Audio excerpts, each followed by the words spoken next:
ক্যারিবীয় সাগরের বুকে অবস্থিত ডমিনিকা উত্তর আমেরিকা মহাদেশের একটি ছোট কিন্তু অত্যন্ত প্রাকৃতিক সৌন্দর্যে ভরপুর দেশ। আয়তনে প্রায় ৭৫০ বর্গ কিলোমিটার এই দেশের রাজধানী রোসো। এটি ডমিনিকান প্রজাতন্ত্র নয়, বরং সম্পূর্ণ আলাদা একটি দ্বীপরাষ্ট্র, যা পাহাড়, নদী, আগ্নেয়গিরি আর ঘন জঙ্গলে ভরপুর। ডমিনিকার ইতিহাস বেশ পুরনো। এখানে প্রথমে বসবাস করত কালিনাগো নামে পরিচিত আদিবাসীরা। পরে ইউরোপীয়রা এসে দ্বীপটি দখলের চেষ্টা করে।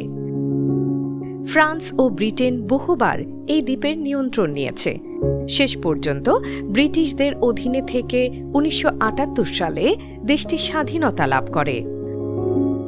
বর্তমানে ডমিনিকা একটি গণতান্ত্রিক রাষ্ট্র। এখানে নির্বাচিত সরকার দেশ পরিচালনা করে এবং রাজনৈতিক পরিবেশ তুলনামূলকভাবে স্থিতিশীল। ছোট দেশ হলেও নিজেদের মতো করে উন্নয়নের চেষ্টা চালিয়ে যাচ্ছে। ডমিনিকার সবচেয়ে বড় পরিচয় তার প্রকৃতি। এই দেশকে অনেকেই প্রকৃতির দ্বীপ বলে। এখানে রয়েছে উষ্ণ পানির একটি বিশেষ হ্রদ, যা সবসময় ফুটন্ত অবস্থার মতো দেখা যায়। এছাড়া অসংখ্য জলপ্রপাত, সবুজ পাহাড় এবং জঙ্গল এ দেশকে অন্যদের থেকে আলাদা করে তুলেছে। নাগরিক জীবনের দিকে তাকালে দেখা যায় শিক্ষা ও স্বাস্থ্যসেবার কিছু সুবিধা থাকলেও সব জায়গায় সমানভাবে পৌঁছায়নি।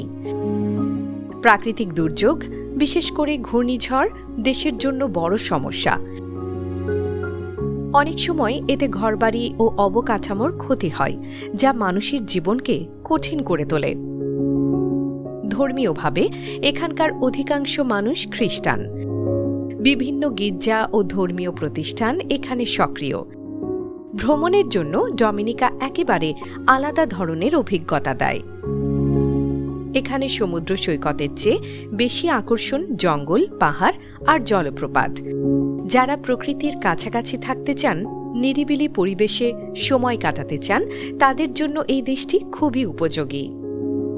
সব মিলিয়ে ডমিনিকা একটি শান্ত, সবুজ আর প্রাকৃতিক সৌন্দর্যে ভরা দেশ, যেখানে আধুনিকতার কোলাহলের চেয়ে প্রকৃতির ছোঁয়া বেশি অনুভব করা যায়।